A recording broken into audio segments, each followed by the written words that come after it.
Hello, happy Sunday everybody, and welcome to Life Support. It's your girl Renee Ruffin, and guess what? I'm back again with week 4 with Nick Ruffin, my son, and we are talking about strategies on how to win in life, and we've been talking about game planning. I hope you guys have been watching the last few weeks because I'm telling you it's been really, really good, and I'm learning so much from him about how to game plan for life through the game of football. And so last week we talked a little bit about the pieces of a game plan, starting off with review and corrections, and that was awesome. And then we moved from there to talking about how coaches, after they talk about what they didn't do right and what you need to do better, they move to planning for the new opponent the following week, and they focus on starting with first and second down. Really good information, but we wound up ending off on something that I thought was so profound. And Nick was talking about how you change the environment, or how you present yourself, where the environment has to respond to you and what you do when you're on the field. Same thing in life. You can create such an atmosphere around yourself that the world has to respond to you. So I want to take a little bit more time to talk about that, because I thought that was absolutely powerful. So Nick, tell us a little bit more. I know we left off last week and you were talking about when you guys are looking at film and that type of stuff, you can cause your opponent to respond to what you do. You talked about Coach Steele. Let's revisit that and take us a little further with that. Like I said, with Coach Steele, he used to always tell us we need to be so good at what we do, be so good at the basics that another team has to respond to what you do, not the other way around. Take a look at some of the greatest teams in the NFL or even college. Some of the best teams you'll ever see: New England Patriots. Yeah. For one. Yeah. And you know what? You gotta love them, even if you're not a Patriots fan. You gotta respect the team, right? Some people would disagree with you. Well, I'm trying to say you gotta love them. Based on their some of their escapades in the past, I think some people might disagree. But I understand what you're saying. Yeah. But in relevance to being so good at what you do, they don't change who they are. Absolutely. Year in and year out, they don't change. You know what you're gonna get, but they're so good at what they do. And it's been a proven system year in and year out, almost every year.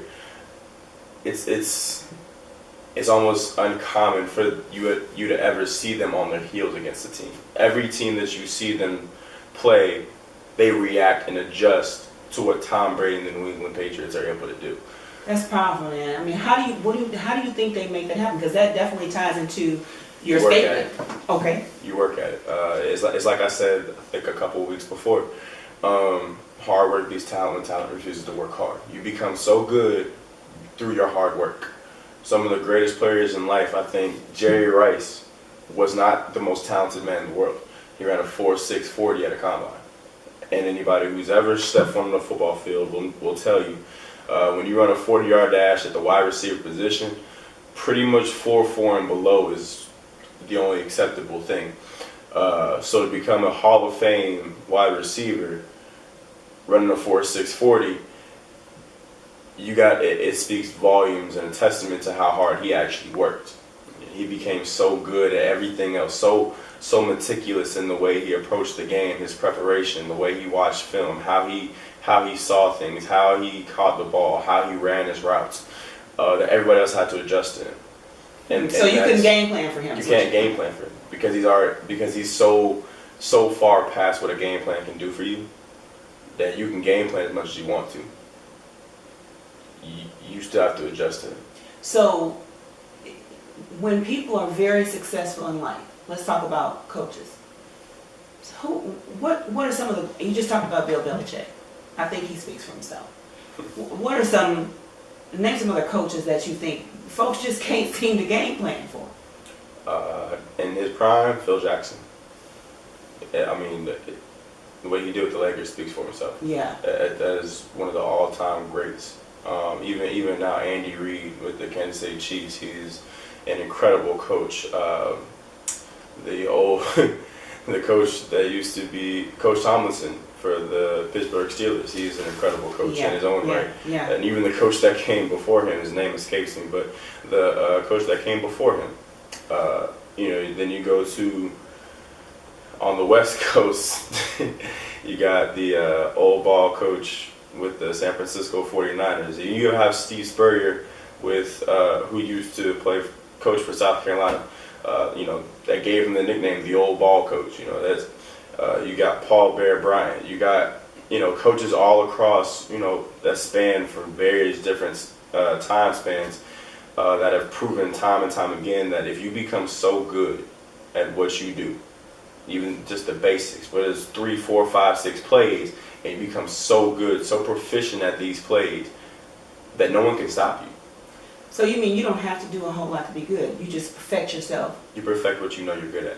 So would it be safe to say in doing that, and I think about life, get your basics down, and then you think about what needs to change, Mm-hmm. and then you think about what should be added, and you throw out what won't work, and you identify what will. Of course. Does that sound pretty basic enough? Sounds pretty good. So it doesn't have to be elaborate. You don't need 40, 50 plays to win in this game, right? It's not about an elaborate scheme. It's not about having 50 million different plays or having 30 different ways you can run something. It's all about saying, hey, look, this is what we do. This is what I do. This is what I know I'm good at. I'm going to perfect this. I'm going to become great at this. And then everybody else is going to have to adjust to it. So you're basically saying in life, we just need to figure out who we are. Be okay with that. Work at that. Be the best us we can possibly be. Perfect who we are. Present ourselves to the world, and the world will respond. Stop trying to change who you are to fit the world, to make the world fit to who you are. Man, that's serious. And I think what happens is when people change, they get off their game, don't they? You ever saw a player do that? Every week. What happens? They lose confidence. That's the biggest thing in the world is when guys begin to lose confidence because they feel like they can't play with somebody because somebody might be so good or so athletic or so agile or so quick or they can jump so high that they feel like I can't compete with this dude. And therein you'll lose your confidence and then your playing ability goes down. And when your playing ability goes down, they begin to just pound on you even more and eventually just demoralizes you. You don't want to play anymore. So they find you become the weak spot. You become the weak link. Because you're not being who you are. You're not who you are. So is that kind of like you're now competing against somebody else or trying to be somebody else versus creating your best self? Of course. What do you think about people doing that?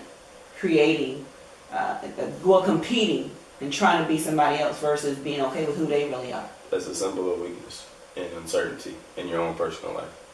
The guys who I've seen in football who are the most successful are the guys that never lost confidence. I play a position where confidence is everything. I was a defensive back in the SEC. And anybody who's played football will tell you, defensive backs are some of the most cocky, confident men you will ever see in life. I didn't know that. And understanding that, and people always ask why, it's because you're put on an island by yourself with another man every single time you step on a football field. There is no one to help you. When you get beat deep, everybody knows that you got beat deep. There is no one coming to save you. So you are the help. So we are the help. And I am the master, I am the servant, I am the cook, I am the maid, I am the child that's screaming upstairs, I am the mom that's coming home from work. I am all that and then some.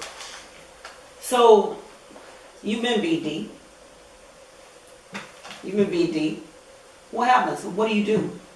I mean, how does that make you feel? And what do you need to do when you blow a play like that? There's what happens? frustration, obviously. I mean, no one in life wants to fail. No one in life wants to feel like they weren't able to do something.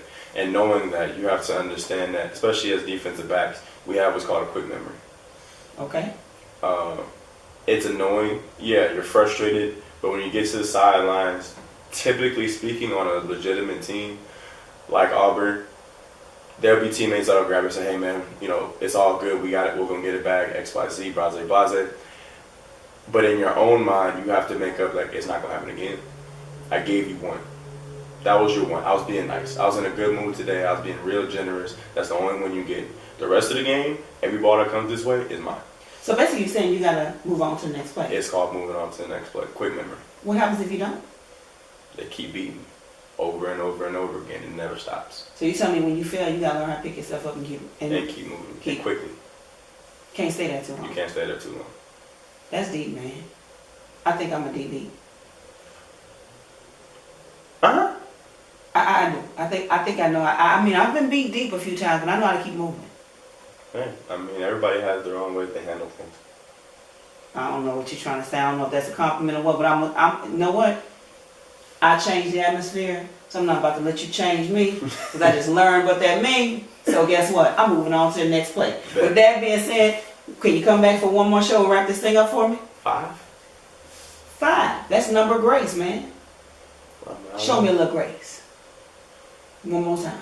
Because you know what? We talked about review and correction. We talked about first and second downs. I want to wrap this thing up with the red zones and walk through. Because we got to walk through some things in life, right? Mm-hmm. So we can do that and we learn how to do that effectively. I think we've learned our strategies for playing to win. So if you would help an old girl out, the old ball coach, your old ball coach, I certainly appreciate it. One more time? Yeah, I got you one more being. Appreciate you, man. I hope you guys are enjoying this with us today and have been enjoying having us and having Nick. Nick has been awesome. I am so honored that you're here and I'm learning a lot. I promise you, I'm joking around, but I'm really learning so much from you. I think I see coaching in your future, son. I really do. But we're going to be back next week and we're going to talk about the rest of a game plan to include red zone, end zone, and walkthroughs. Because we got to walk through some things if we're going to win this game called life. Remember, walk firm enough to leave a footprint, straight enough to pave a path. Be blessed and be easy. See you next week.